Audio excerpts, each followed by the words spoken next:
Hi, y'all. This is Kristen Chenoweth. Hi, I'm Gloria Stefan. This is Sarah Bareilles. Hi, I'm Patty Lapone.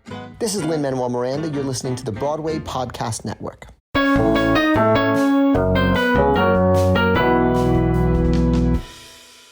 Hello, I'm Jesse McAnally. And I'm Andrew DeWolf. And I'm Liz Eston.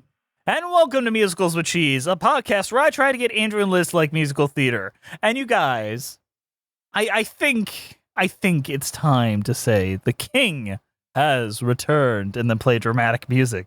Please join me in welcoming the one and only guest from both our School of Rock and Your Good Man Charlie Brown episode. And since doing those episodes has gone viral because of Fallout, it is the one and only Big Beak of Big Beak Productions. Yay! Come. Welcome back, Big Beak. Welcome back, King. Glad you can come dwell with us down here. Yeah, us peasants. Listen, I ascribe all the success I've gotten since then to this show. It's probably true, you know. We've blown up a lot of careers here, that's for sure. Yeah, ever heard of Doug Walker? I heard that audio spike, like self-censoring in the software.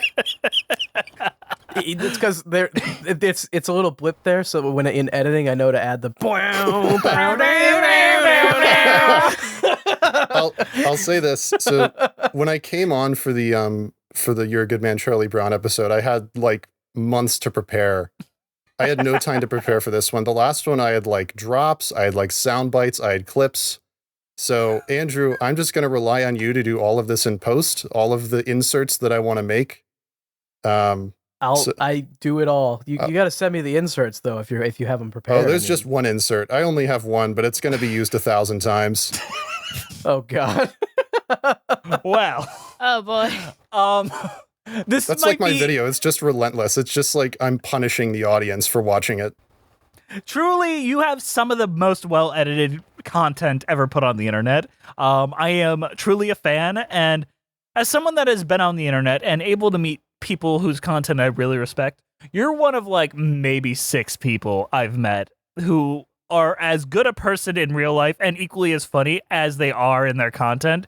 So always happy to have you on, and especially to cover this musical I struggle with, and I feel like a lot of folks struggle with to this day, and that is Rodgers and Hammerstein's The King and I. Cue the music.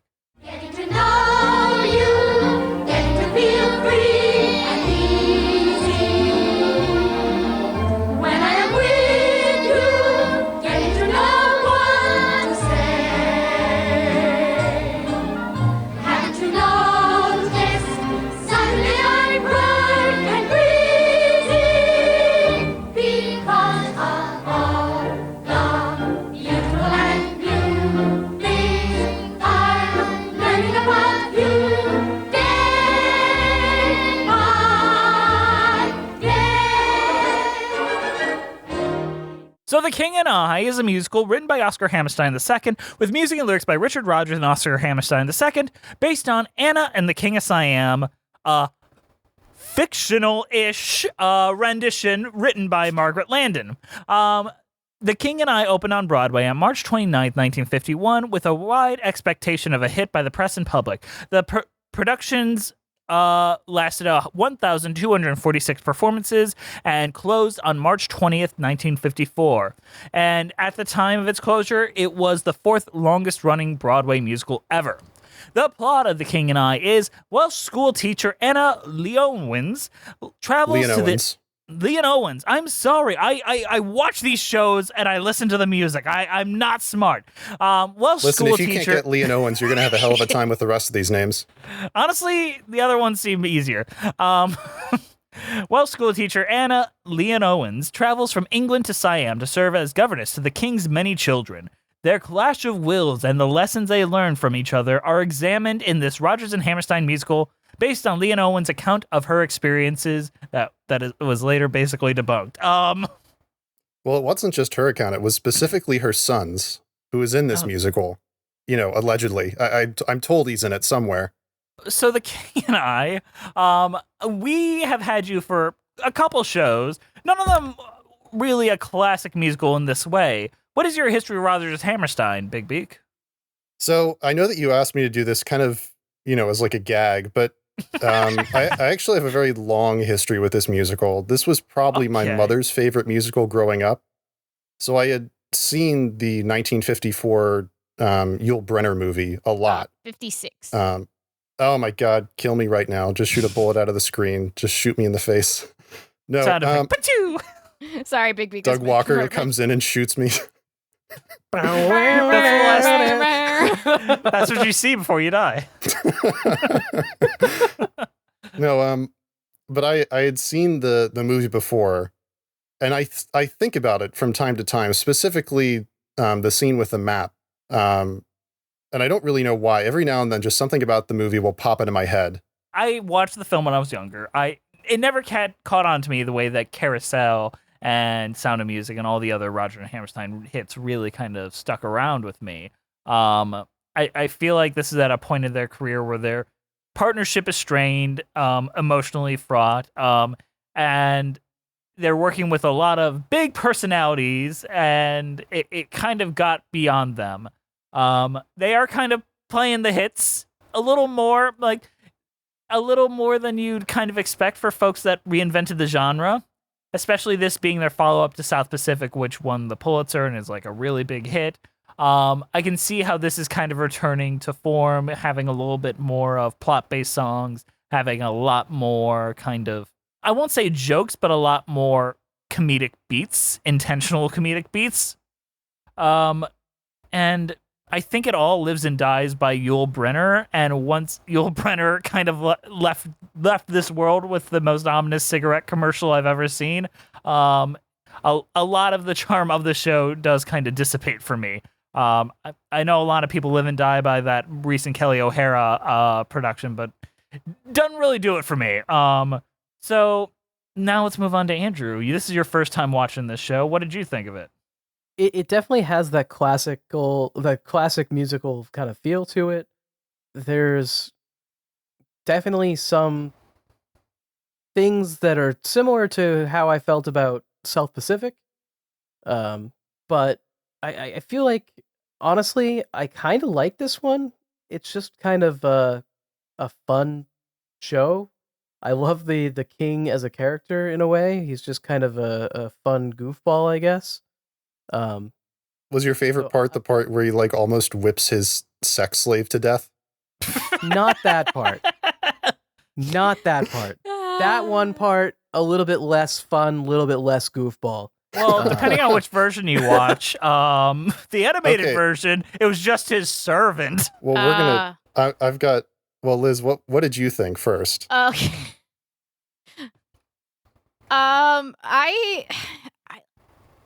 The most recent thing I've watched is South Pacific, because like I did for an episode. So I have similar mild issues with that I have with South Pacific. With South Pacific, but I enjoyed it a lot more than I thought I would.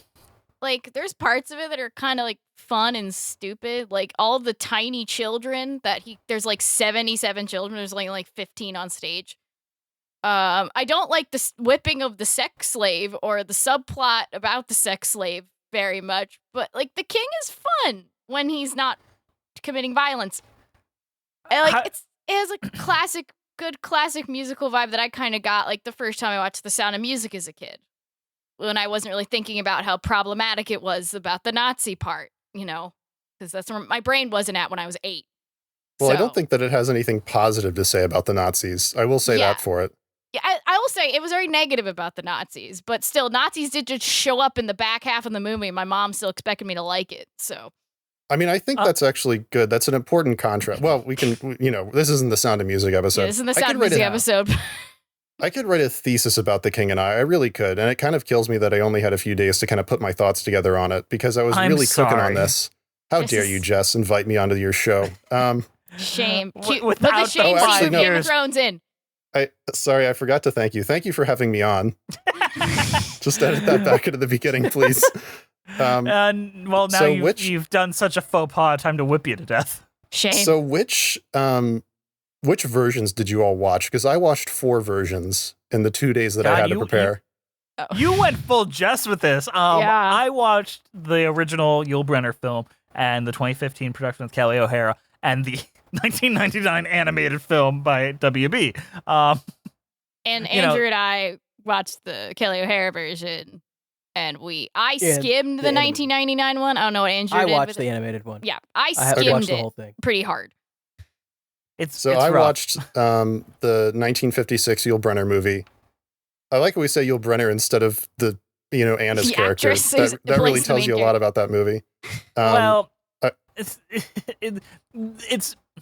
it's struggles Yul Brynner's with me. movie.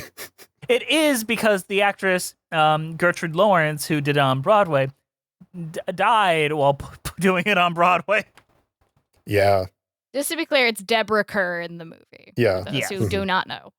And she's fine, but she's also dubbed and all the other things from movies of that time.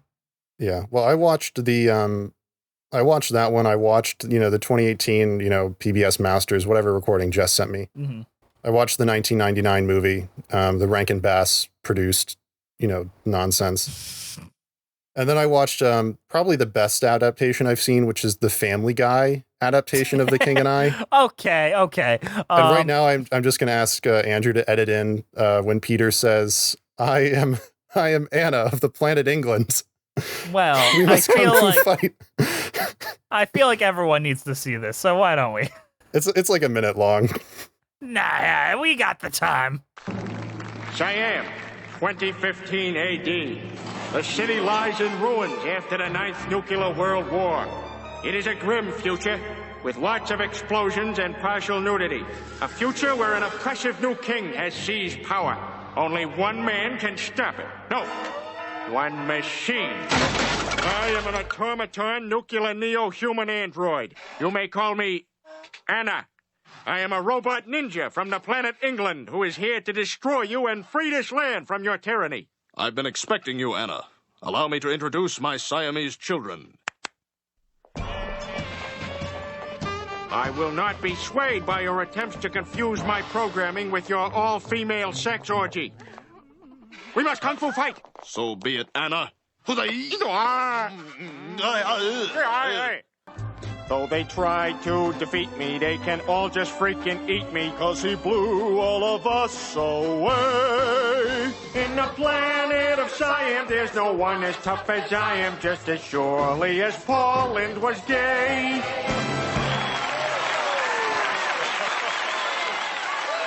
Oh my gosh, they liked it? Family Guy season 1 is legitimately very good. In that same episode, they do have an all-time great line, which is, do you want to put on a good show or a bad show? If you want to put on a bad show, you could just do Rent, which I stand by.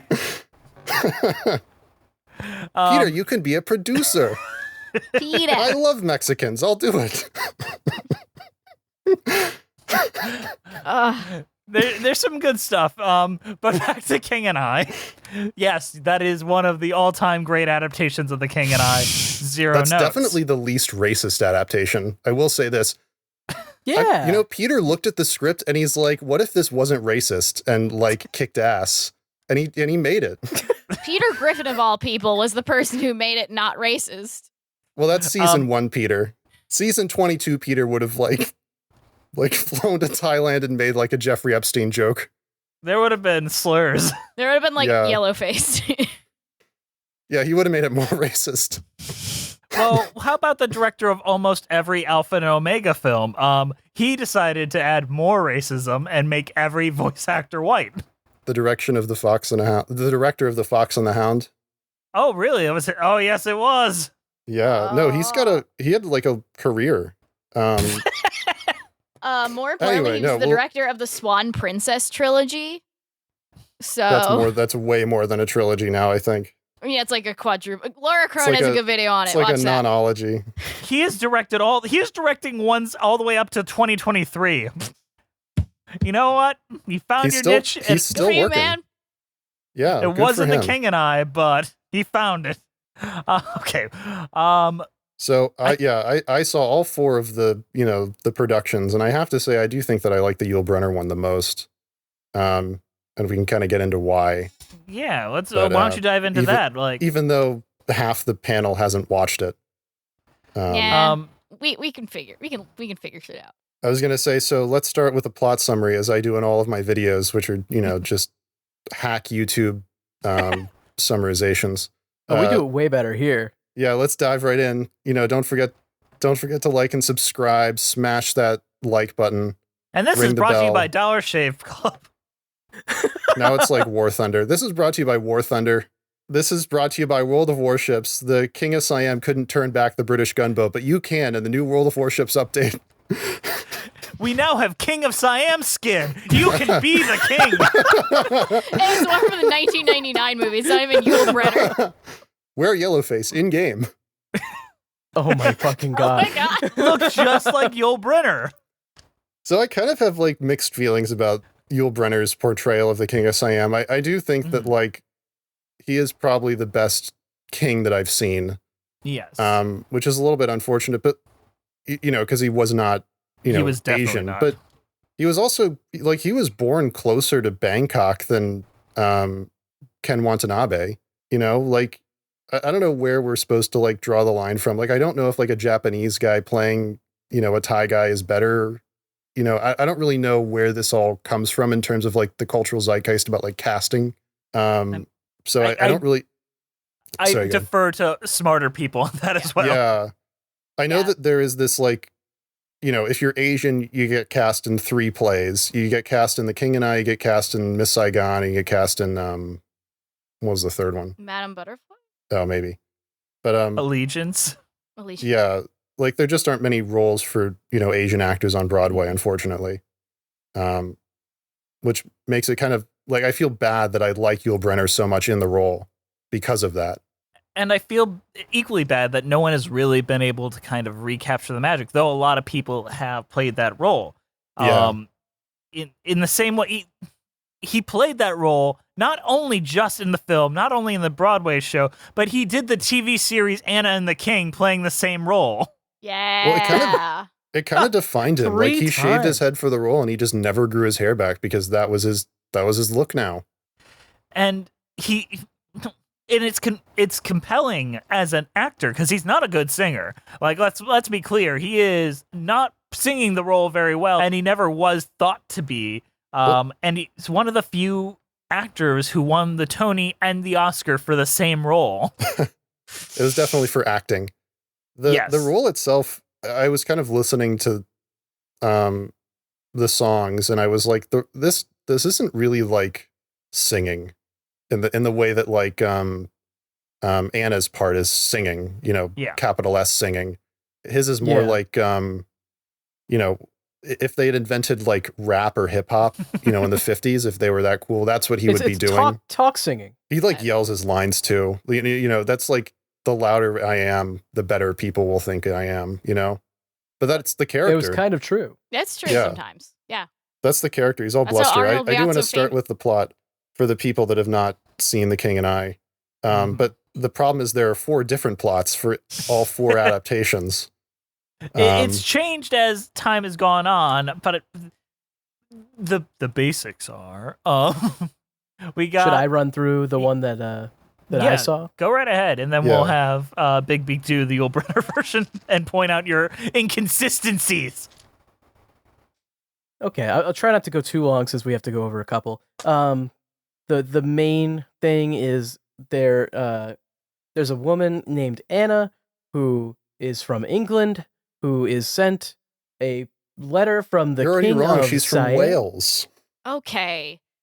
That fucking who cares? Okay, Wales and England are the Wales- same it's thing. the same fucking thing. She is All of Wales your is not Welsh a real country. I'm people- sorry. All of your Welsh patrons just dropping you instantly for that. What Welsh patron? Yeah, we It's not a real Welsh place. patron. We have a Scottish Wait, they have a patron. dragon on their fucking. It's They got a like- dragon on their flag, like it's fucking Skyrim or some shit. Like, come on. You're gonna say they're from Wyoming next. You're just making up places, Big Beak. Yeah, what the hell Fucking is a North Wales Dakota, you like speak of? Jesus Christ. Yeah, Anna Leon Owens from, New Jersey. Yeah, she's from Yeah. New Jersey. Yeah. She's from the United Kingdom. If this was made today, she would be from New Jersey. Hey, I'm here to help you, use king. Yeah. The king wants help teaching, teaching his fucking kids or some shit. His pack of children. His wild pack of children kids. that he has. He has a lot of kids in his palace, and he wants someone to teach them all. So he offers her a house outside the palace and a job teaching all the kids. And a big part of the beginning of it is that he doesn't give her the house, and she's very mad about that. And that's almost like the whole first half as far as the main conflict goes. That is the whole first act. Yeah. Yes, The yes, resolution yes. of the resolution of the first act, like literally the last line is, "I will give you this undeserving woman a house." She spends the entire first act going like, "Where's my house? Where I the didn't fuck is promise my you a house. I didn't The king promise is you a a house. very Only teaching the He's- kids like songs with like about living in a house, like Living in a torturing the king, house. like actively with his children singing about houses. So the king is kind of an interesting character in that he wants to become more like forward thinking and progressive, but also he's stuck in the old ways, kind of. So he's like trying to do both at the same time, and because of that, there's a lot of conflict with the person he brings in to help bring them into the future. It obviously conflicts with his more traditional values, so that's a big part of the whole show. Like his polygamy, his wives, his slaves. Obviously, yes. Or Which his he servants does if you're watching a different get version. but- better on, though he never like fully becomes good on these. He just kind of dies. That's the best thing any royalty can do, though. It's true. I have said that. So the second act, his like heir wants to marry his sex slave. No, you're in the 99 No? version. Yeah. Am I in the 99 version? You're in the my 99 No, no, version. no. In I am. the stage version, he wants to do something with her. No, He does want to do no. something, but in it's the not the stage same. version. No, Prince Chula it's- Longhorn, you're right, you're like, right. does nothing basically the entire play. You're totally right. In the stage version, she just wants to run away, right? Wait, yeah, with her boyfriend who is unrelated Yes. to the her prince. Unrelated unrelated boyfriend. dude. I got confused because Okay. I watched the 99 version. Credit Yeah. to the 99 version. That is slightly more compelling. Yes, unironically it is. This is what I mean when I say there's only 3 characters in this entire play. You have the king, you have Anna, and you have Tuptim. Mhm. And everybody else is just like, you could replace them with a lamp. Yeah. But you Except need for a the children's animated chorus. one where you actually have the prince. Yeah, you have a but I mean, prince, the children aren't even named. The only named child is the son, Prince Chula Longhorn, which, they just, that's just the guy's name, from history. Okay, so correction, she just wants to run away with whoever. Her lover. No one gives a shit. No her one gives lamp, a shit. her sexy lamp. Her sex lamp. Yes, every woman's dream. And England finds out that the king is a barbarian or some shit, which he's kind of not, but like He kind of is. he does have a he bunch kind of of wives is. and too many kids. it's sort of like a he is but he isn't. Like he is but he's trying not to be kind of situation. I mean, listen, So- having a Getting bunch of better. wives is like something the English would really smile on, I think. At least after Henry VIII. I mean that the English dude that shows up did not mind getting flashed Yeah. by a bunch of women. No, in so- every single version of this, the English dudes are painted as perverts. Like, honestly, like they're painted as like sex tourists in Thailand. That is accurate to Which history, they I'm pretty sure. probably so good on are. them. It's accurate to Jared Fogle too. Let's Oh, come on. Oh, I didn't even finish yet. There's Yeah. a little bit more. Yeah. Yeah. let's There's get, so much more. There's like England the is whole, going like, to show conflict. up. Yeah, there's the rest of the conflict. don't forget. England is going to show up, and they're going to try to prove to England that he's not a barbarian by hosting like a party and a play. And then a huge portion of the second act is they just perform a like orientalized version of Uncle Tom's Cabin. I don't know how else to put that. If you've seen the second act of Book of Mormon, you kind of know what it was like. Yes. Yes. That's actually a great comparison. That I'm is pretty sure exactly they right. actively ripped that off from King and I. Yes. So that's like a huge portion of it. It's like legitimately 20 minutes. Yeah. Yeah. And then after that, the England is like, oh, okay, you're good, I guess. Then I get a little bit fuzzy on it, and the king dies, and there you go. Well, he tries to whip his sex slave to death. Yes, you're weird. Yes. Don't Yeah. do that. Don't do What the that. fuck? So Anna's depending like, on the version that you watch, he either chooses not to whip her, and then like the conflict within him causes him to like die of like whatever Padme Amidala died in Star Wars, or Love sickness. Love sickness. He- That's what she died he of. like he's about to whip her, and then he like dislocates his fucking shoulder on the upswing. It's like, ah! Shit, I'm old. That was the Kelly O'Hara version. Is he like dislocated his shoulder as he was about to whip her, and then he like ran out Or of the there's room the crying. animated version where that happens like way beforehand, and then they just change the entire ending and do an action scene. Unrelated. Or And there's a or in Disney the villain. 99 version, yeah, he's about to whip her, and then Prince Chulalongkorn comes in and like starts kicking ass, and then they escape into the jungle on elephant back. But the evil, Oh yeah. the evil wizard prime minister tries to like That's destroy the them best. with like killing them by like driving them into like a river of like Tang. But then the king saves them with his hot air balloon gyrocopter. And then he dies all the he different versions. apparently dies in like an assassination attempt by the prime minister with like the palace's anti-aircraft gun. And then but then he's fine at the end, and the king lives in the end and dances forget with the prime- Anna. don't forget They the still prime. do the scene where he dies, though. Yeah, Yeah. they do. Or in the best version, Anna, the atomic neo-nuclear automaton, bursts in and kung fu fights the king and kills him to save Siam, and then declares Siam the United States of America. Yes, Yeah. the best. Oh, The only. The least racist version. sadly, Sadly.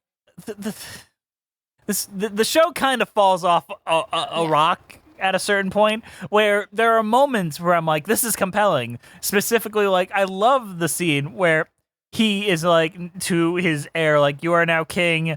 Why are you asking me? Like, that scene really works for me. Everything There's some else, hard lines in this. There's a lot of really hard lines, especially in the 1956 movie. Like, the first thing the prime minister says to them, like, you get the sense the whole time they're kind of fucking with Anna. Like the prime minister like meets them on the boat, and her son, Louis, is like allowed in English. I don't like that guy.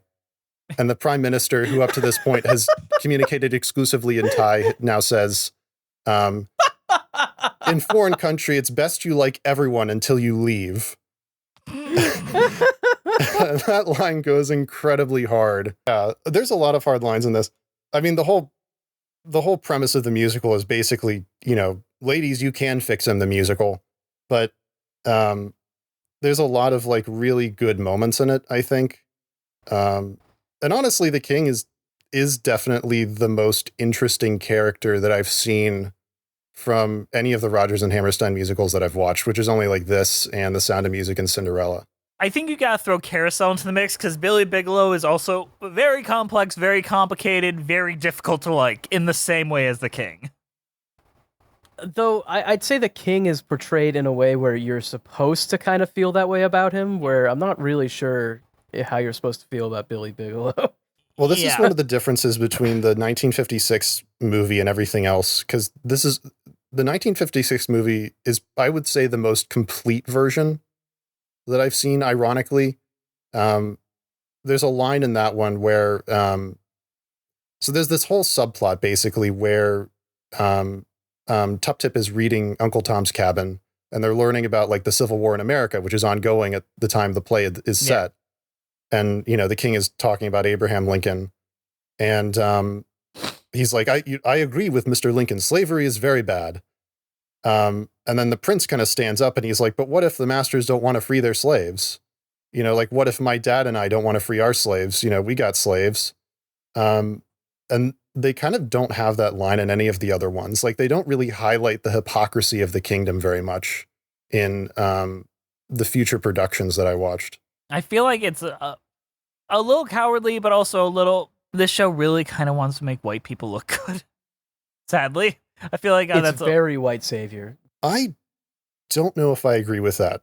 Okay, but I'm really? coming at it with, I think, a different perspective. I was really like analyzing this thing for like themes and subtext, and kind of the end that I took away from it is like Anna shows up thinking that she is going to be the white savior, and I'm thinking of the 2018 production with Kelly O'Hara. She shows up and she like gives, the first scene, she gives a small child like some change, and then she gets like mobbed by what I can only describe as peasant rabble.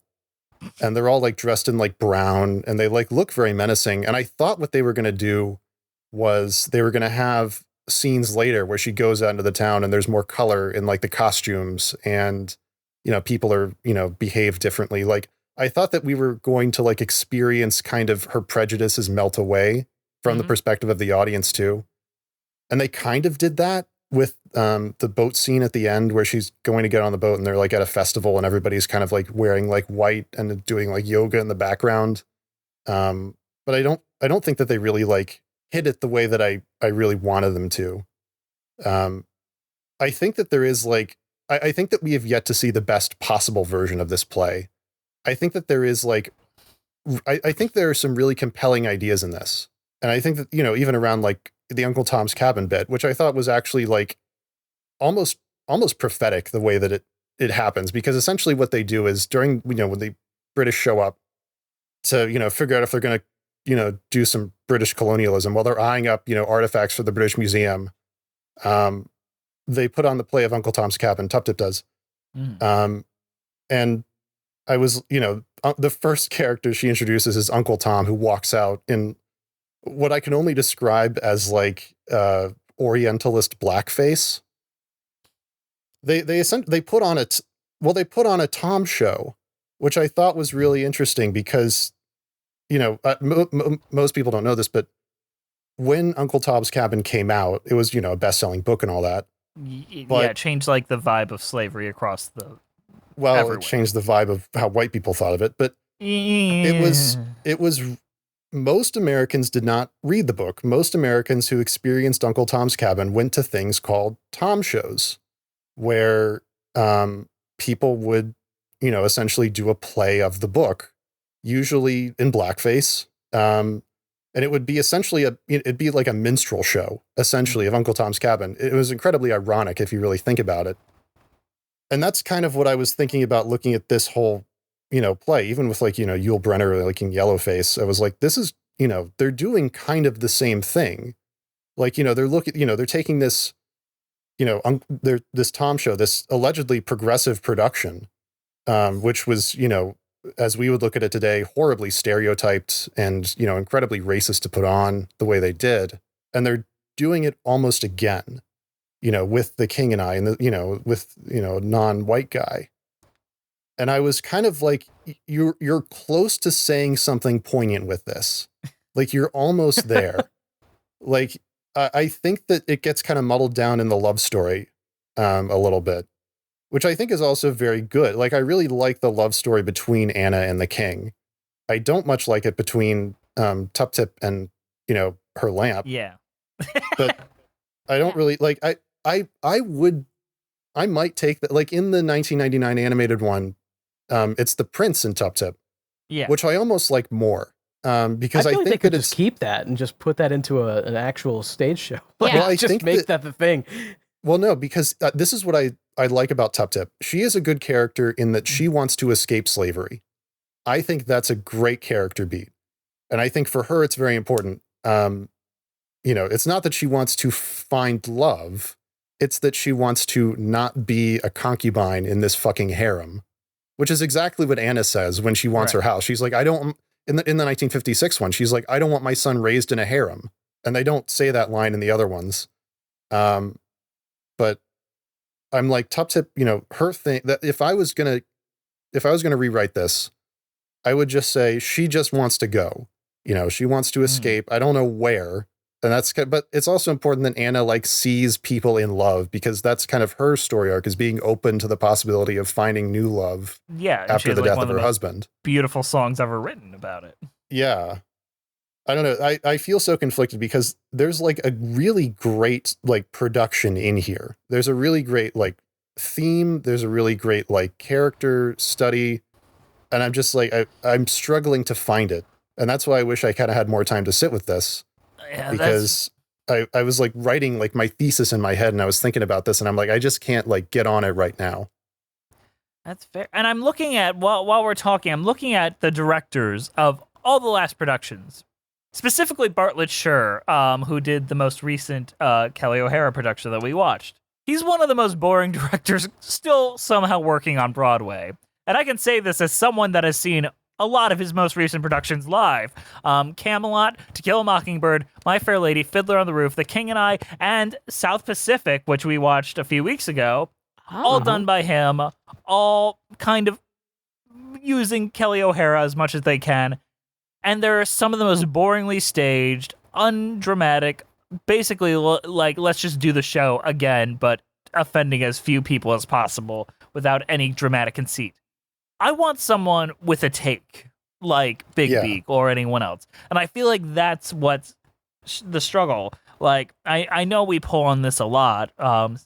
The 2019 revival of Oklahoma, the Oklahoma That Fucks. I'm not saying we need that, but we do need something revitalizing to take the content and visualize it for the modern day. And I think give it to an Asian director.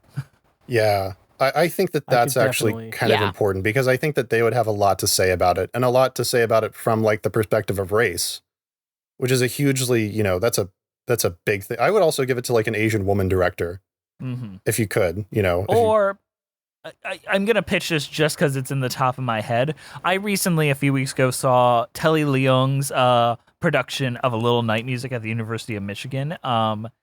And it took that show and did so many new things with it with students. I would love to see what they could do with a big production like this, especially of this show. I don't think that students would like want to do this. No, and nor do I think they should. There's some shows that I'm like, maybe don't let community theaters put this on unless they have like a very tactful hand. Yeah, I desperately want to see this reimagined in some way. Because there's like great stuff in here. There's the great stuff about like gender roles and, you know, even the way the king kind of like acts. I think there's like really great acting. Like one of the reasons I love the Yul Brynner one so much is Yul Brynner takes every single fucking second he's there to do acting. Like, you know, even when the kids are just walking into the room, he's like teasing them. He's like smiling at them. Like he really characterizes this guy. Like you get a sense early on that like, yeah, he's a dick, but he's not like 100% an asshole, you know? And that's what really, I think loses me a bit in the future productions where you have actors who play it a little differently. And I kind of like what Ken Watanabe did because I thought he was going to play it in a way that differentiates kind of his gender roles. Because when he walked on to the stage, you know, the first time you see the king, he's holding court in front of his advisors. And he like razzes Anna when she like tries to hassle him for a house. He's like, how old are you? You know, you don't look old enough to be a smart person. And she's like, I'm 150. And he's like, well, when were you born? 17. How long have you been married? Yeah. How many kids do you have? I make better question than she make answer. And he like makes everybody laugh with him at her. And then he like takes her into the back room where his wives and his children are. And suddenly he's a little bit goofier, but like in a different way. And I kind of thought that you were going to, you know, and then everybody leaves, but Lady Tiong is still kind of there. She kind of malingers a little bit. And he walks up to her and he like gives her like a loving little like, you know, chin stroke. I thought that they were going to do something where it's kind of like he has to play this masculine role because they live in the patriarchy, but he's kind of torn between it. Well, I mean, it is, you know, he is the patriarchy. You know, he's got to have all these wives and he's got to have 1,000 children because that's what's expected of him. And, you know, then the scenes where he's alone with Anna, he's like, he fucks with her. He like really enjoys kind of teasing her and like making her kind of get on his level. And I was kind of disappointed that they didn't like carry that the full way. I kind of interpret the ending as, you know, because it's a real fucking neck break, like whip to go from shall we dance? No pun intended. to hey, sire, we've captured your sex slave. Would you like to whip her to death now? And he's like about to, and like that's like those scenes are right next to each other. And what I kind of interpreted it as was he's really like tender with Anna, and he wants to be loved in like a way that he doesn't really understand.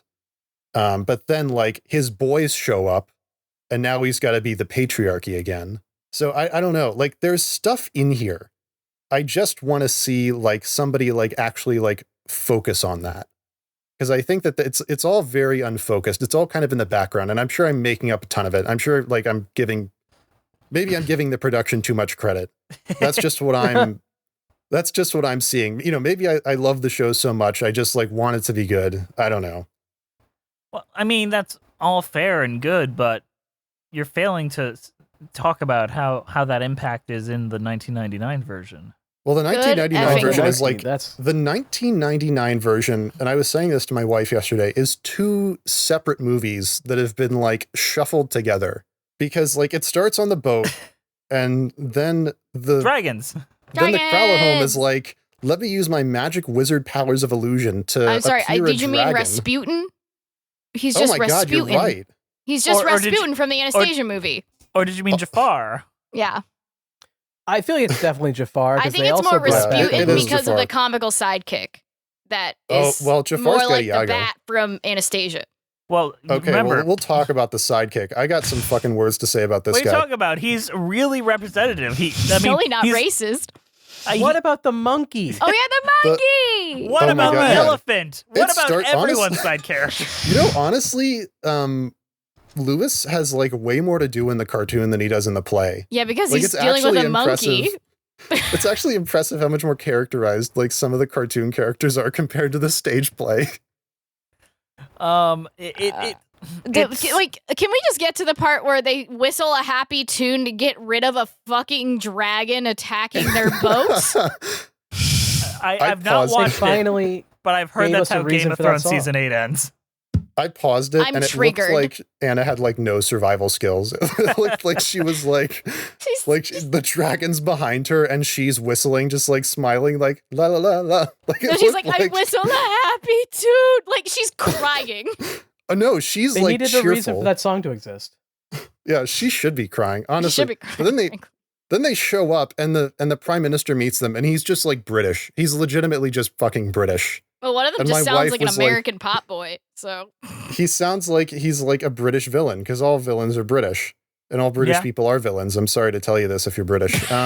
It's true. sure. You know, Even Anna, played by Natasha Richardson, that she's evil, British. Wait, no, she's not played by well, Natasha did you know Richardson. who her singing voice Miranda is, Jess? Richardson, sorry. Yeah, no. Christiane Knoll. Yeah, does that name ring a bell for anyone? I'm about to look. Oh, what? I found it. Well, I'm trying to think of what it is because I know her from Elvin Handsome. Who was she in that? She was Connor's mom. Connor's mom. Yeah. That's it. Okay. Like, she's Yeah, done I so wish- much Broadway shit. Honestly, I kind of wish Louis She Connored was- himself. But more importantly, she originated the role of Emma in Frank Whitehorn's Jekyll and Hyde. Oh, So- God. No, so Anna shows up and like then so it goes from like whatever the Black Cauldron or whatever the fuck was playing, and then it goes to the King and I, and the king just walks out and he's just the king from the King and I, and then it goes back to the like it plays like the scene from the King and I, like where she's trying to get her house. Et Then it goes cetera, et back cetera. to the evil like prime minister, like, hey, racist Chinese caricature, go kill that boy in the armory. The racist Chinese character's His name is is Master Little, and he's voiced by Daryl Hammond, A white man. a white man. Well, nobody is voiced by No, an Asian person in Everyone's this voiced by production, white I'm people in pretty this. sure. Just assume. I do want to say the king Not that that of mattered to Sai- people in 1999. That was before they had invented racism. That's true. It's very true. The King of Cyan is voiced by Martin Vidnovic, who is the father of Laura Benanti. I don't know what else to do with that, but I knew I'd regret it if I didn't somehow put that in this episode. Well, that she is your true love, Laura Benanti. So. Yeah, I do love her, but I don't think she's on speaking terms with this man. So I'm gonna. Yeah, it like cycles back and forth between the King and I and the Adventures of Master Little, like losing his teeth from like the like most lazy slaps I've ever seen. It's like it's the King and I, and then this fucking guy. Yeah, basically they make like Kralahome like the villain. Yeah, they as make an him an evil wizard. He's an evil wizard now.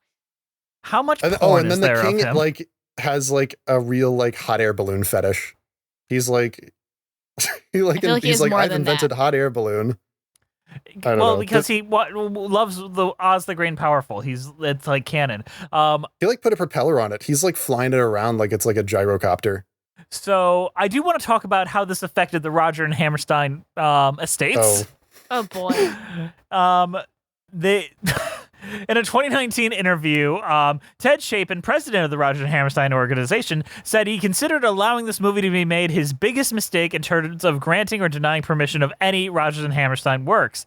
And due to the overwhelmingly negative reviews, they have declared that there are to be no more animated features based on their musicals. There was already in production an Oklahoma animated musical that they canceled outright after my this. Oh my That would have god, sucked. My God. The ending of this movie is fucking nuts. Like the ending of this movie is it's like off the rails. Would they put Yeah. a dragon in the Rodgers and Hammerstein Oklahoma animated version?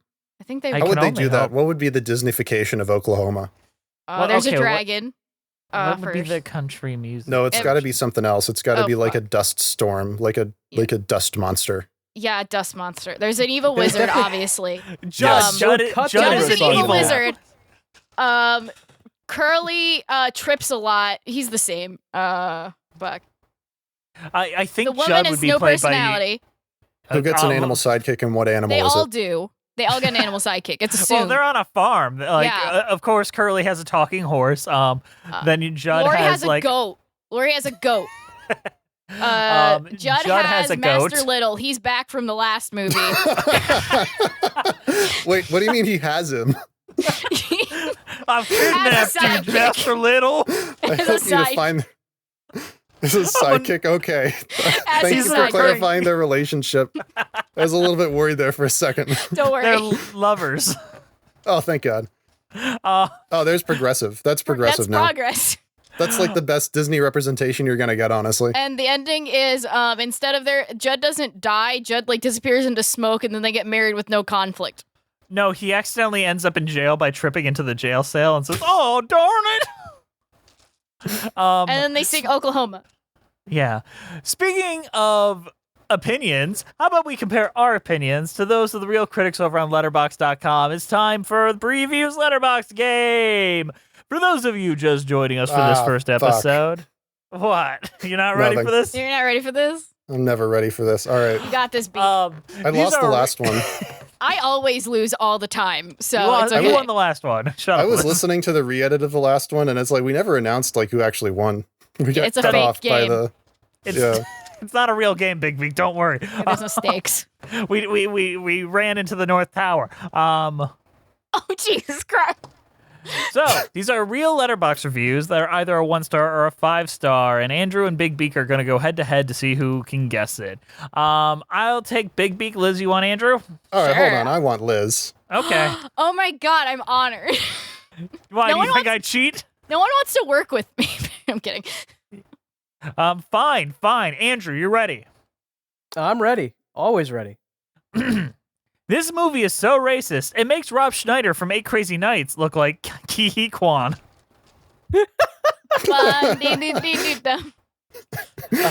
I feel like I have to go one there because I'm just hoping they're not saying racism is a good thing. That is correct.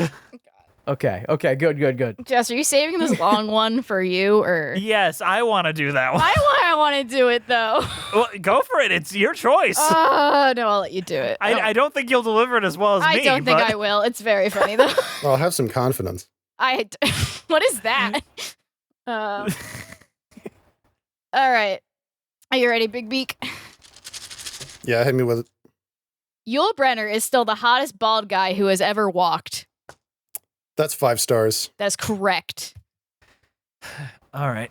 I think Jesse, it's a you tight ready? competition actually between him and Patrick Stewart. Ooh. I don't But know. he I'd played include poop. J.K. Simmons. I'd He play, played poop include. once, so lower on the scale now. J.K. Simmons got to fit in Actually, there. wait, didn't Patrick Stewart like invent like reverse race casting so he could play Othello?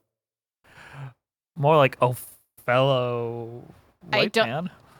I'll I don't want to dive into that. do that during If the we're mid talking show. about racially based casting.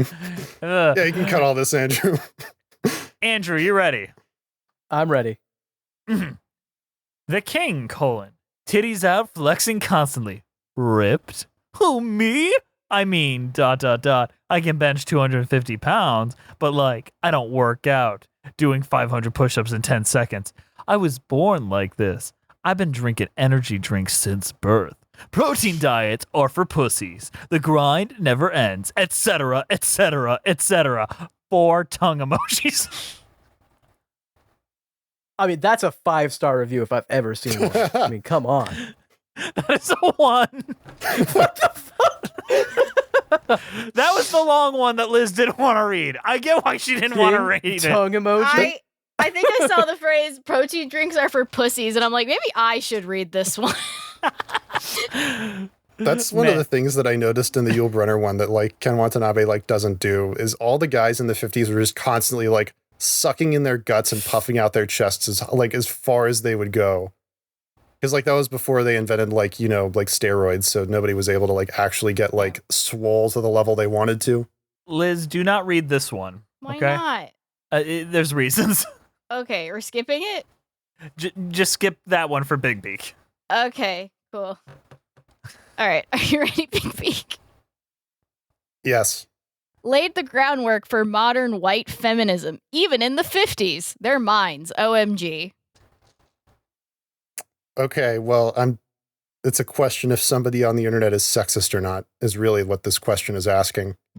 Most of the time, the answer is yes, unfortunately. I've got to say 1 star then. That is correct. Dang. We live in a society. We do. We do. Joker 2. We do. Andrew. The ending of this movie is the equivalent of Helen Keller showing up to fight Thanos at the end of Avengers Endgame. I'm giving it a 1 star. That is correct. And Big Beak, that was your review. Yeah, you know what? Fuck it. I'm changing that one. I'm going to go into Letterboxd right now and make that a 5C retroactively lose the point. I see why you don't want me to read it now. Yeah, I didn't want him to be able to rig that one. Okay. But then he rigged it anyway. Boom. Ah! All right, what's next? All right. RuPaul is so mask in this. What? Which one's this for?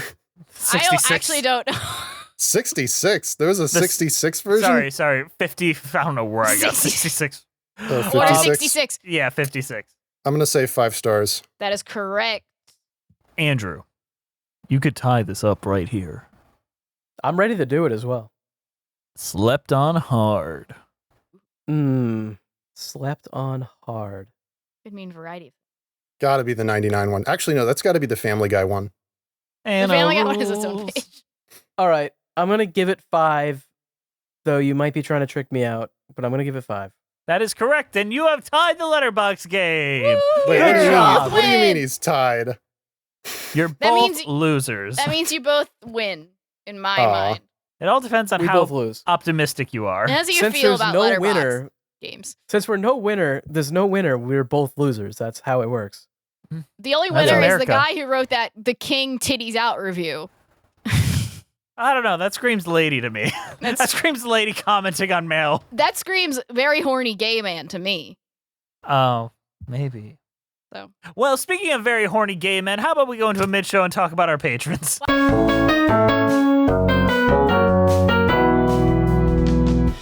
Susu Studio. Susu Studios.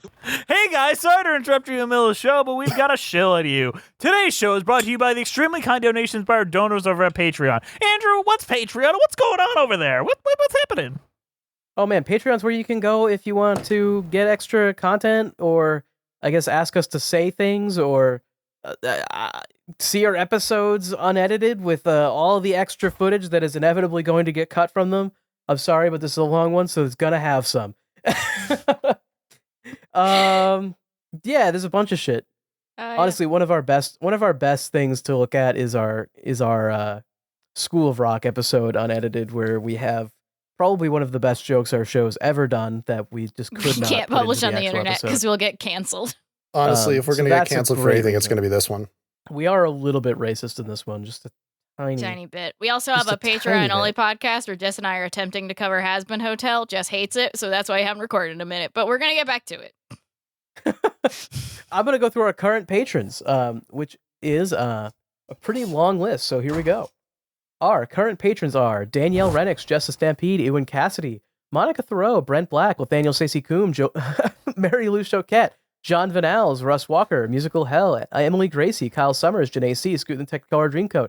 Nothing is certain except Beth and Taxes, John Vanals, Thespian, Mitchell Young, Chai Teacup, Chris Marcotte, Keisha Marie Anastasio, Trevi Joseph, RJ Noriga, Julia McLannon, Joe, Bjorn Hermans, Toriana Frazier, Sammy the Adequate Amount Jacobson, Kaylee Blazier, Villainous Miss, Sophina Ali, The Omega Geek, Paige Pearson, Maddie Wargle, Eliza Erdman, Anna Loskatova, Sarah Den Blaker, Evan Ball, Zachary Torres, Aurora Morasso, Mara, Lisa L, Possessed Washing Machine, Nick Roten, Puffy Boy, Sydney Hicks, Annabelle, Billy Clifton, Gold-Plated Kikimora, Julie Baldersdaughter, Emma, Cara Balda, JRL Studios, Joe St. George, and Catherine Shawcross. They give us some money! Why don't you give us some money? And then you can be cool like them! Andrew, Oh my god. I disappeared for a moment. I died for a moment. Did you read Catherine Shawcross's little message she wants you to read every week or so? No, I didn't. Why don't we get that done now? Yeah. Give it a read. Hopefully we get more messages like this, because I like reading funny stuff. All right, I don't even know what this means, so hopefully I'm not saying anything weird. Sappinin' lad, that's boss that. I'll have a chicken teriyaki and a can of Coke. Why did we go Australian? You went full Hugh Jackman there. I wanted to give it a little bit of a different twinge than the last time I did it, you know? All right. Let's try it again next week. Okay. Let's get back to the show.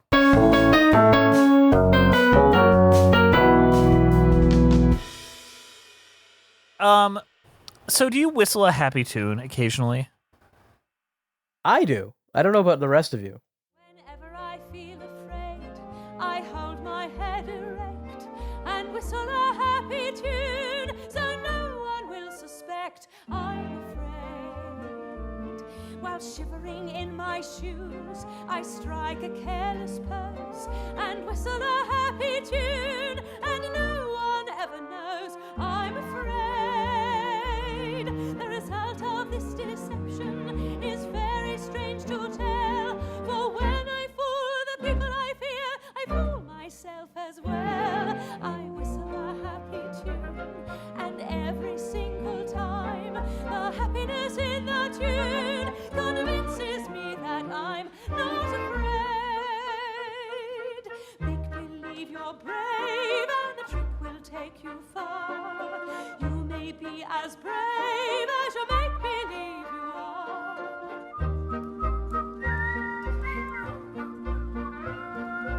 You may be as brave as you make believe you are. That's just a euphemism for me pooping at work, and I don't want people to hear it. So, and hoping that they just listen to the whistles. Jess is always whistling when he goes to the bathroom. What's going on? It's very loud. I do like the full tongue between the fingers thing, so it's just like ear piercing. It's like the king whistling at the end when he's on his deathbed. Like it's the same like reason. He's shitting. Jess is like looking over to the next employee in the office, like, you are the new king. Like, please. As You I must sit here now dying on my throne. change the way we bow. Yeah, I don't want to be kowtowing like floor and scrape. You're like, nobody's head must be above mine. And then you like get on the floor of the bathroom. That's something that I miss about like the 50s like musical productions, is just how shiny the fucking floor is. Like, holy God, like it's like a massive room and the floor is like wax to shit. It's just because we had money on these big lavish musicals because they made money. Yeah. And now we even our big lavish Marvel movies look like dog shit. So Now you gotta trick people into seeing it with the Wonka movie. Oh, fuck that. Anyway, yeah, whistling a happy tune. Yeah, I like to whistle a happy tune. One of the 3 songs in this musical. Man, you have been so full of insight this whole episode. I got nothing on this. Listen, just like the characters, there's only 3 songs. You know what I mean? Look, Lewis exists in this song, which is fun, you know? Yeah, Lewis is there. And Yeah, he's Lewis exists. Okay, did anybody else think that the kid in the Kelly O'Hara production sounded kind of like an asshole? Just the way that he did his lines, he sounded like he was like, "Mother, what do you think?" He sounded like he was just being a fucking dick about it. The very end, he's like, "Are you and the king friends again?" And he sounds like such a little British twerp. And I'm just like, what the fuck is this kid doing? I like when the kid punches the prince in the nose so hard that he gets a fucking nosebleed. He draws blood. That's like an execute. He I don't even know what that kid was fucking up to. His name's Billy Marlowe. He's doing his best. He was also in the Halo TV show. I will say this. I think he did fine. Is he British or is he American? British. Oh, okay, never mind.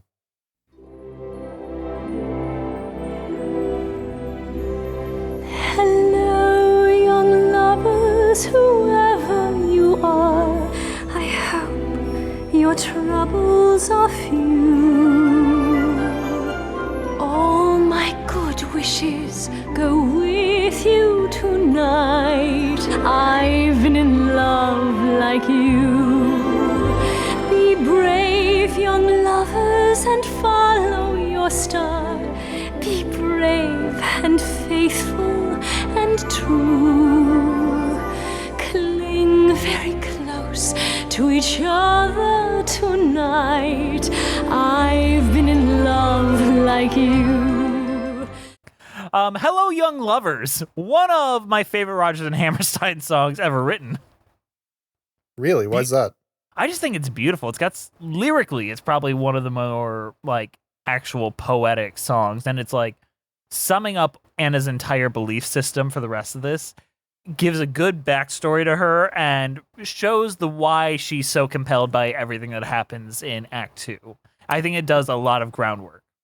So I might have missed this. I don't know if I had a stroke or something when I was watching the Kelly O'Hara production, but she's supposed to be singing that song looking at Tup Tip in the original one, but she's just kind of singing it to the other wives in the 2015 one.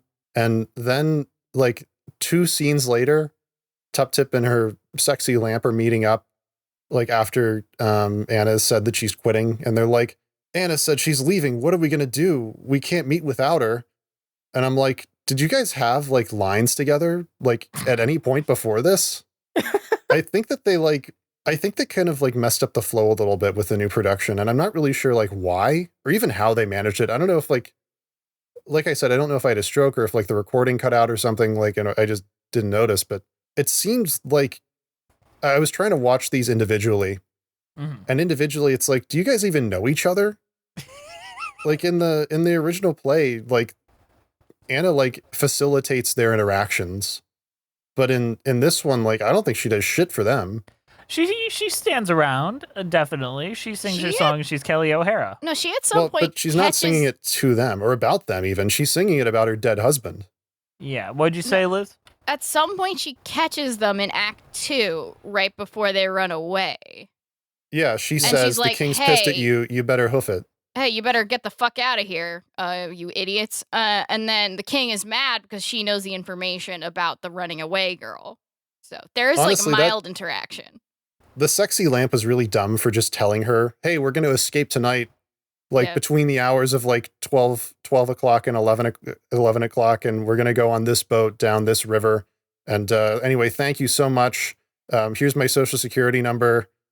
Here's an email address and the forwarding address if you get my mail." McAnally Owens is one of those scam text messages equivalents that we have today. Well, I don't know why this guy's telling her all this. Just fucking leave, bro. You owe Whatever her his nothing. name is. she's not helped you in any single way in this show. Like, you don't have to tell her shit. I don't know. Just my opinion. I do like the song though, in the sense of like, it really tells you what her character is all about, which is almost like tragically cynical. Well, because she's like, you only get this kind of love once. And I had it with my husband, who I'm lying being a British Army major when he was just like a private who worked at like the shops. She pulled a real big, like, remember that lady that claimed that her husband died in 9/11 and then found out that she didn't even have a husband? She did a real one of those. God. Oh yeah. Yeah, I don't know, but it sets up her arc, though. She has to learn to love the king, you know? Yeah, she's... Well, I don't even think she has to learn to love the king. I think she just has to learn to be open to the concept of it again. Which she kind That's of is true, by 'cause having the connection with the king, but not Yeah. pursuing. She never really does anything. Well, she doesn't get the love chance with to the pursue it. king. He dislocates fucking his shoulder dies, before yeah. she can pursue it. Yeah. Or he just it's the movie and I don't know what happens in that one. He just doesn't die. Hot air balloon. and- Whee! Oh, hot air balloon. He's about to. Well, in the Yul Brynner one, he's about to whip her, and then he decides not to, and he like throws the whip away. Like he makes like a very visible choice. Whereas in the 2015 one, it's kind of a little more ambiguous on whether or not he was actually going to do it. Well, at the 1999 one, the king heals, and then she gets the house, and then they dance. So it's like kind of up in the air what happens with those two. So maybe they actually in that one that might be the only one where they actually like fall in love and stay together. Yeah, potentially. Yeah. In Well, that I mean, she is universe. living in a separate house. I kind of interpret that as like the king is on his deathbed, and this is like his fever dream. The king may have lost his penis in the accident. So maybe he can't love Well, anymore. it says he Balloon heals accident. from his injuries, so he could accept his penis. When they find him in the woods in the 1999 cartoon, like the balloon is like burnt to ash, and he's like under it, and he's like perfectly fine, and he like looks up at her. They think that he's dead, and then he looks up and is like, "I will tell you when to cry." Also, I landed on my dick and it exploded. I took all the crash force right in my dick. It's too late for me. Getting to know you, getting to know all about you, getting to like you, getting to hope you like me. Getting to know you, putting it my way, but nicely. You are precisely my cup of tea. Getting to know you, getting to feel free and easy. When I am with you, getting to know what to say. Haven't you noticed? Suddenly I'm bright and breezy because of all the beautiful and new things I'm learning about you day by day. Getting to know you, getting to know all about you, getting to like you, getting to like you. She's What singing to all the kind? students. Yeah, she's like trying to inveigle Oh, herself great. with them. Honestly, actually, can we talk just really quick about the March of the Siamese Children? I don't even know what it's called.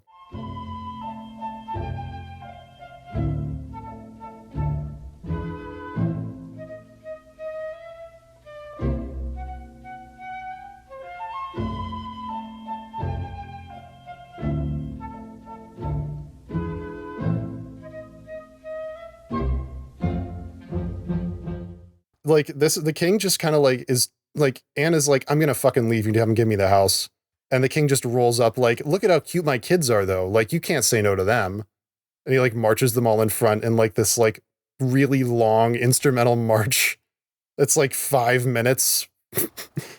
We gotta make it 2 hours somehow, Big Beak. Don't you have They- sympathy for the poor composers that They were made this thing so long. Like this Uncle Tom's thing goes like for 20 minutes, and that's just Yeah. too long.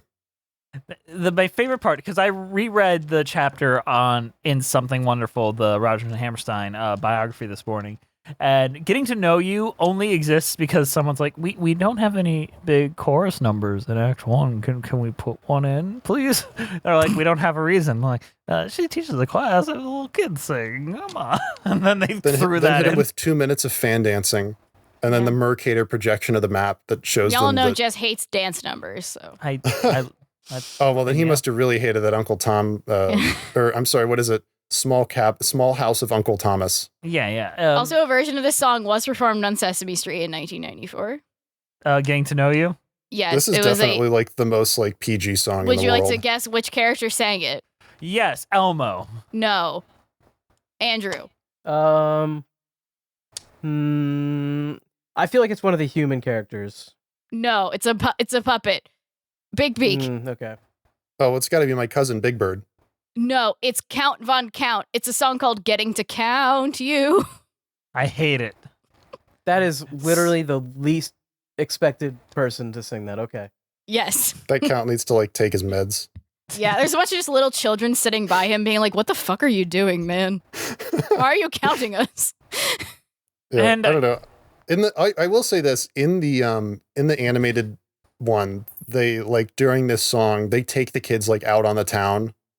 And that's kind of what I wanted to happen in the like 2015 production when I was talking about, Anna learning to be less racist.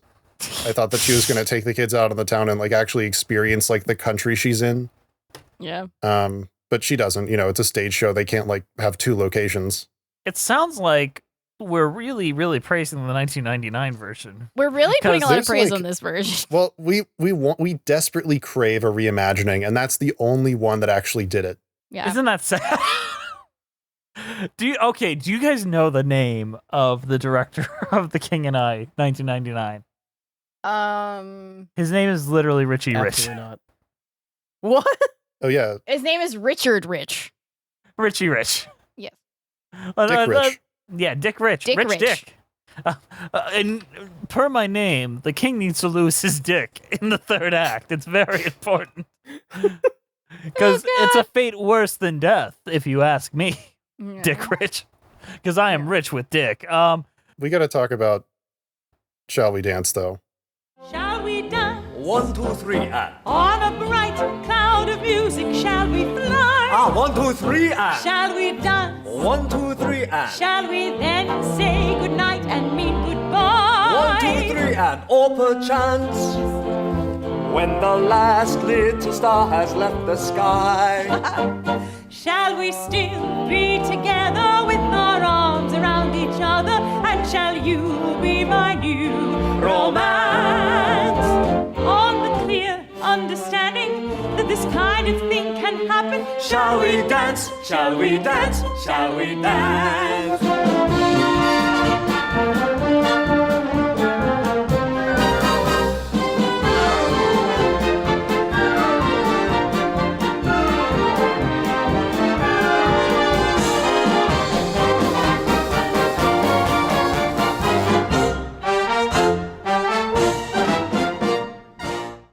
Do we have to? It's fine. It's just like getting to know you. You really hate dancing. I thought He that was really an does. exaggeration. This He is really like hates It's not an dance numbers. exaggeration. He actually does. this number is Yeah. literally the fucking apotheosis of the play. That's I nice. like when the king miscounts. It's funny. When 1, 2, 3, He's counting and. in three. 1, 2, 3, and. He's counting in 1, 2, three, and 3, she's 1, 2, counting in 3. 4. Well, this is where this has the line that I like the most in the 2015 production, because the king like fucks up and like very sincerely he turns to Anna and he says, "We try again. This time I do better." And that to me is like, I want to reset our relationship. I want to try again. I want to be a better person, like for you. And then he throws out his shoulder. yeah, yeah, and then he throws out. Well, that's why that scene is like, I feel so torn because like it's such a great contrast. I like the scene where they are dancing together. That makes me feel something. Like there is something there to that. And I can't really even like fully describe what it is, but there's something there. And then, it all just comes crashing down, which is why I like, in the original production when Tup Tip gets like fucking dragged out. In the 2015 one, she has like this very like graceful, like, you know, she's like really like given a lot of honor in the way that she exits. She's like really dignified, like just walks off like, I'm going to kill myself now that I lost my lamp in the river. Time for me to join him. To the river. Which is the original, you know, production. She doesn't say that in the 1956 Yul Brynner movie, but she just gets like, she screams horribly. She's like dragged out by the guards. And I think that's much better. I like that a lot. Because that's such a contrast with what like we just saw. Like it's essentially like, here's everything that it could be, and then it all just comes crashing down in like the most violent way possible. It is more compelling, more emotionally compelling, but I don't know. I feel I'm not conflicted. I love when the fantasy shatters and you're just given reality. Like I love the end of Chinatown, when the fantasy of the detective story just completely shatters and there's just like a bunch of fucking dead people. Yeah, but also it's because of what's her name's choice at the end to drive off with her sister daughter that does that. And that's kind of the thing I'm feeling with this character of like, well, that was his choice. I'm going to join him in that choice rather than dragging her off. Well, she can still say that. She can still say that and still get dragged off. I just think that like the way that they try to uphold her dignity when they are very like viscerally stripping it from her. Like that's the intention of the scene is like, this person has no dignity. Women have no dignity in this country. You know, this is the patriarchy. And, you know, the king is a slave to it too. He's got to, you know, and he dies because he can't bring himself to do it. You know, everybody suffers under the patriarchy. And I think that that's what's kind of missing is like, I don't want to see a martyr. I just want to see suffering. That is the final note we're saying there. What is our overall thoughts on The King and I and our cheese ratings? Andrew, you started off. So, clearly there's a lot of variation with this show. We have a lot of different ways they can do this story and different endings, especially is a running I'm a theme. fan of the hot air balloon ending. You're a fan of the happiest. Honestly, as goofy as it is, I kind of am also a fan of the hot air balloon ending. It's so ridiculous and funny. And I kind of love that they just added a Disney villain in. It makes no sense and it's just weird, but you know. But you know, I think that this show has some things in it that I'm not a huge fan of and a lot of really good things. So it's kind of a mix for me. I don't know. I feel like this is one where I need more time to think about it. I need to like really put in thought about like what is my real opinion. But my gut reaction is I think it's good, but I think it's problematic in some senses, and I think the ending doesn't really work that well, and I think that there's a reason why they keep changing it. You know, now that I'm thinking about it, it does have like a very similar ending to Uncle Tom's Cabin. Well, they're clearly doing a thing with the Uncle Tom's They're Cabin. doing a spin on Uncle Tom's Cabin, kind of. Oh God, I don't know. Well, that's the thing is I don't know how intentional it all is. Yeah. I can't say whether or not it is either. Here's the thing I'm going to ask you, Andrew.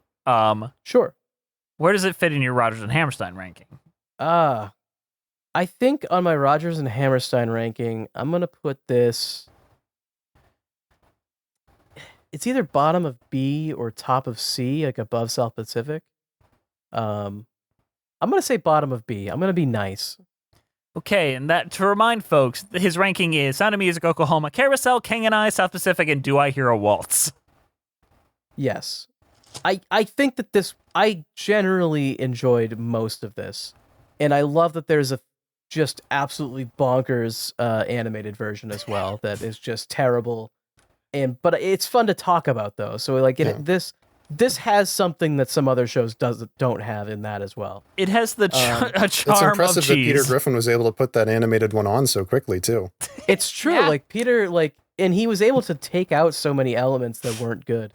Yeah. but add in a lot of action with like the hot air balloon and all that too. So He really refined it, if you think he about did put it. a lot of white people in the cast, but like, you know. I mean, he also put his dog So as the did the king. 50s That's like one. got to be That's the true. most like race neutral casting possible. That's very true. A dog is pretty neutral. Not as neutral as I'm a gonna panther. give it- No, actually, I'm gonna Cleveland's give one of it, the guards. What am I saying? Never mind. Oh, yeah, you're Scratch right. what I'm Yeah. saying. Most diverse casting. I don't Yeah, think he was in Cleveland isn't one of the guards. Cleveland is in the that. play. Oh, okay. No, yeah, never mind. This But is he also- it's great casting. But he Isn't also Cleveland cast a voiced by a white rapist. guy, though? Yes, he is. Yeah. How many levels deep are we going with this one? Too deep. Anyway, Andrew, do you have a cheese? I'm so Yeah, sorry, I was just Andrew. about to give one. I was interrupted like 4 times. now you know how I feel when I give cheese rating. Put the clip. I'm gonna give it a pepper jack because it's got a little bit of a kick to it, maybe a little too much kick.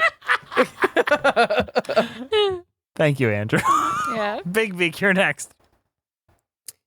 Yeah, I really like this musical.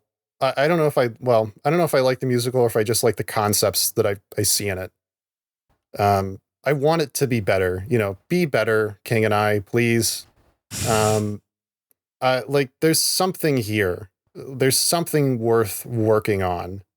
But it's not for me to do that. I think, I do agree with Jess. I think like you need to give this to like somebody who actually has like a vision and, an emotional investment in like the culture that's being portrayed. If I had to give this a cheese rating, I would say it's a ball of mozzarella that has been shredded completely and then reformed into a ball. All right, I'm tracking that. That makes sense. Yeah, it does. Liz. I think I'm kind of with Andrew where like I need a few days to like figure out if I like was good or not because it has good parts. It has parts that are problematic. I did enjoy seeing. The main female character is kind of a Mary Sue wet rag, but it's nice to see a character in one of these musicals that like doesn't take shit from a guy.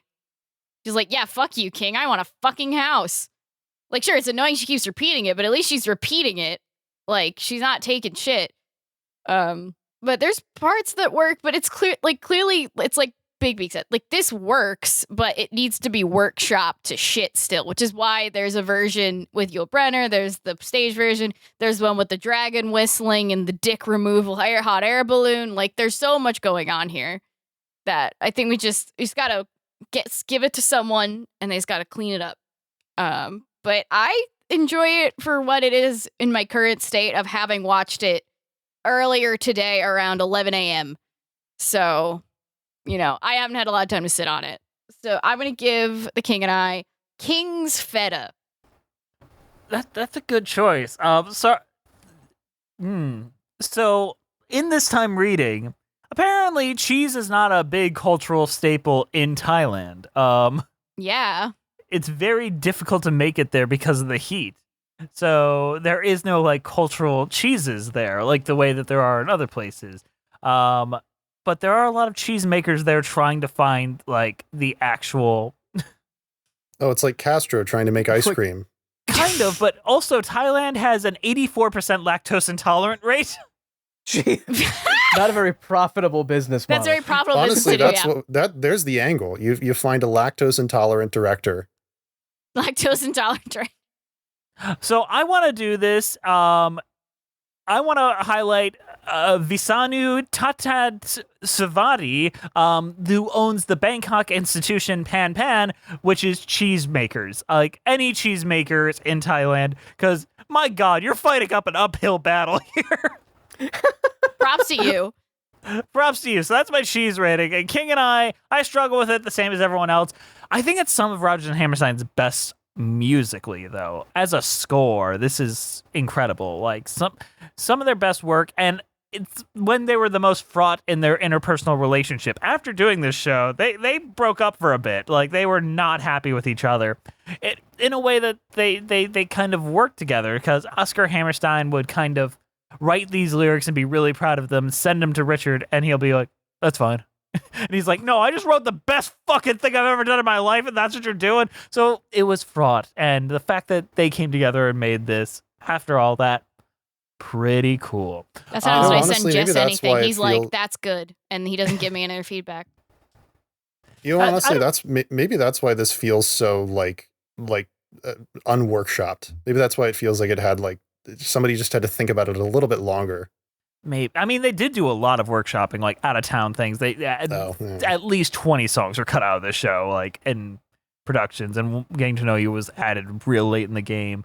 There was a lot of playing around, but there just wasn't the best time of their collaboration as human beings. And I give you more notes than that's good, Liz.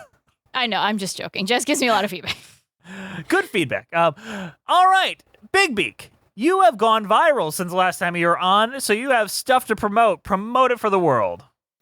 Yeah, I hit trending for some fucking reason. Yeah, you can follow me on YouTube at Beak Entertainment, or whatever my channel's called. I don't even remember right now. I think it's... come cancel me on Twitter for liking The King and I, at The Bigger Beak. I've got a Peanuts video coming out soon. When? How soon? I've been waiting for this for a year. I'm trying to wait until the analytics on the last video dies down a little bit, because I feel like I'm kind of testing the YouTube analytics with this one. It's going to be like a bigger whiplash than the end of The King and I. Good pun. Oh, I like it. Man, I like that's it. good. So we'll see. I'm thinking it's probably going to be like in a month or so. I'm very close to like 90,000 or 100,000 subscribers. I just want that fucking plaque. You're at 89.3 thousand. Okay, I'll get it one day. But the first time you were on this podcast, you were at like 6,000. Yeah, I had like 4,000. Yeah, just scouted me. He like saw the potential in me really early on. I was like, I'm gonna get him before he's big. I know what's gonna happen any day. I'm gonna get him while he's small beak. Small beak. Yeah, and now you are forever tied to us, and we are part of your brand now forever. Yeah, that's fine. I'm okay with that. Listen, I love the podcast. I'm glad. It's sincere. Thanks for having me on so that I can really clumsily defend this problematic musical. It's all right. Yeah, you'll have those. You are the number next one. Time when you want to do. Wait, aren't you guys like almost wrapping up with the musical stuff? What is this, episode 299.2? Are you guys getting fucking fractional with this now? This is 299.4. 299.4. What is this, a fucking FM radio station? We're just riding out our last musicals. There's some things that we had unresolved, and I wanted to make sure I get it. And I'm having surgery. Why and not I didn't just want... like keep incrementing? Like, why? What's so special about episode 300? Is it going to be? Is it going to be Snoopy the musical? Am I coming back for that one? No. No, it's going to be Sondheim's last musical, but we have like one more Sondheim musical to cover before that. Oh, okay. So we're trying to cover the big ones that I know people will be upset if we didn't cover, and then in July properly rebrand when I have a little bit more bandwidth in my life to focus and make sure I do it right instead of rushing it because of a deadline. That's as honest an answer as I can be. But it's like... Oh, I'm satisfied. I'm sorry. I don't mistake my silence for like disinterest. Yeah, he was playing on his phone. Huh? Oh, okay. Yeah, but we have a lot of it ready to go already. So. Yeah. No, I was just like nodding quietly to myself. In the driver's seat already. I just imagine Big Beak listening, looking at his King and I Rule 34 pictures. He has a King and I Tumblr, like a fan page. I would make one for Yul Brynner, honestly. I love him. I love him in Westworld, too, if you guys haven't seen him in that. I have, because my dad watched it once when I was home. I've heard it's good. Yeah. I prefer Eastworld. This show is edited by Andrew the Wolf DeWolf. Thank you to the Broadway Podcast for having us on the platform and for not kicking us off for defending Yul Brynner's yellow face. We'll see you next time on Musicals with Cheese.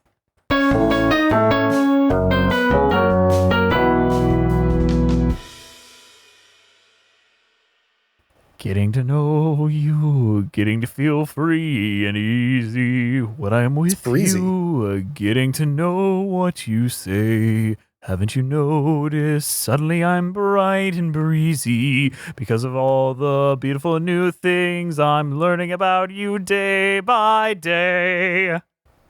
See my